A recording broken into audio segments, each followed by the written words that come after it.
Every summer, the island of Sodor is very busy. Holidaymakers love to sightsee, and when the weather is fine, there is no better place to visit. Some people like to go to the mountains. Others like the valleys. Children love the seaside. One morning, Thomas was puffing along the line that runs by the coast. His two coaches, Annie and Clarabelle, were packed with children going to the beach.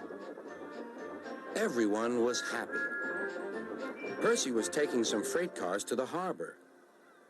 "Hello, Thomas. You look cheerful. I wish I could take children today instead of freight cars."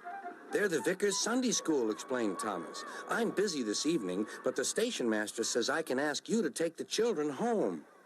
"Of course I will," promised Percy. Later, Percy saw Harold. "Sorry, Percy. Can't talk. I'm on high alert." "Why?" "Bad weather's due.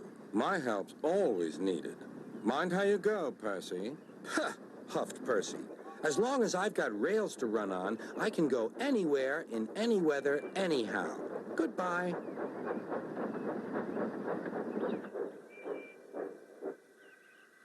"Be careful," warned Edward. "There's a storm coming." A promise is a promise, thought Percy, no matter what the weather. The children had a lovely day, but by tea time, dark clouds loomed ahead.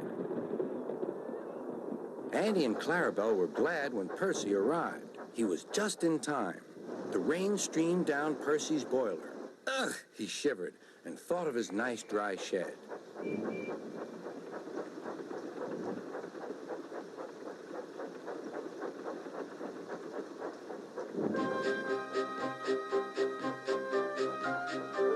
Percy struggled on past coastal villages and into the countryside. The river was rising fast. "I wish I could see! I wish I could see!" complained Percy as he battled against the rain. More trouble lay ahead.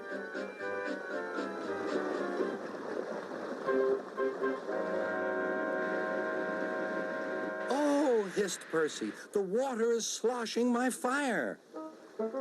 Percy's driver and fireman had to find some more firewood.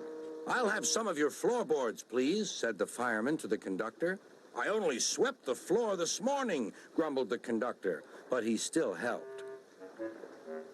Soon Percy's fire was burning well. He felt warm and comfortable again. Then he saw Harold. "Oh dear," thought Percy. "Harold's come to laugh at me." Something thudded onto Percy's boiler. "Ow!" exclaimed Percy. He needn't throw things. "It's a parachute," laughed his driver. "Harold's dropping hot drinks for us." "Thank you, Harold," whistled Percy. "Good to be of service," replied Harold and buzzed away. The water lapped Percy's wheels. Percy was losing steam again, but he plunged bravely on. "I promised," he panted. "I promised." He made one more big effort, and at last, exhausted but triumphant, he brought the train home.